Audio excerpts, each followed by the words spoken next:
Suku Bajo atau juga dikenal sebagai manusia air adalah kelompok etnis nomaden yang dikenal karena kehidupan mereka yang unik di atas perairan.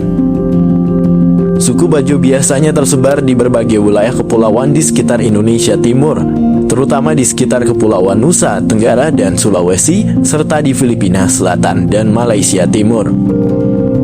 Secara tradisional, suku Bajo hidup di atas perahu rakit yang disebut lepa-lepa atau bagan.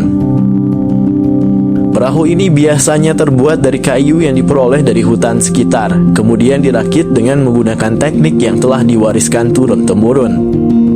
Mereka membangun rumah-rumah kecil di atas perahu ini yang memungkinkan mereka untuk hidup di laut dengan relatif nyaman. Gaya hidup nomaden suku Bajo memungkinkan mereka untuk mengikuti musim dan sumber daya alam yang berubah di laut.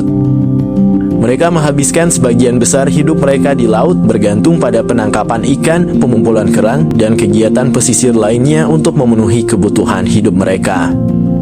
Keahlian mereka dalam navigasi dan penggunaan alat penangkapan ikan tradisional seperti jaring, pancing, dan tombak sangat penting untuk kelangsungan hidup mereka.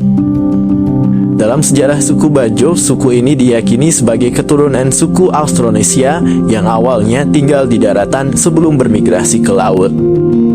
Proses adaptasi terhadap lingkungan laut mengubah gaya hidup mereka secara signifikan, membuat mereka menjadi ahli dalam navigasi laut dan bertahan hidup di perairan yang berubah-ubah. Mereka juga mengembangkan budaya yang kaya, termasuk tradisi lisan, musik, dan seni kerajinan tangan. Namun gaya hidup tradisional suku Bajo dihadapkan pada berbagai tantangan modern. Perubahan iklim, penangkapan ikan berlebihan, pencemaran laut, dan pembatasan wilayah laut telah mengancam keberlanjutan ekonomi dan budaya mereka. Selain itu, modernisasi dan tekanan dari pemerintah untuk mengintegrasikan mereka ke dalam masyarakat lebih luas telah menghadirkan tantangan tambahan bagi identitas dan keberlangsungan budaya suku Bajo.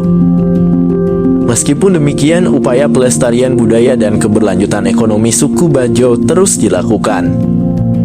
Organisasi non-pemerintah, pemerintah, dan masyarakat lokal telah bekerja sama untuk mendukung program-program pembangunan yang bertujuan untuk meningkatkan kesejahteraan suku Bajo serta terus memperkuat dan melestarikan warisan budaya mereka. Upaya-upaya ini mencakup pengembangan pariwisata berkelanjutan, pelatihan keterampilan, pendidikan, dan penegakan hak-hak mereka atas wilayah laut dan sumber daya alamnya. Dengan demikian, suku Bajo terus berjuang untuk mempertahankan identitas dan gaya hidup mereka yang unik di tengah perubahan zaman, sambil tetap beradaptasi dengan tantangan-tantangan modern yang mereka hadapi.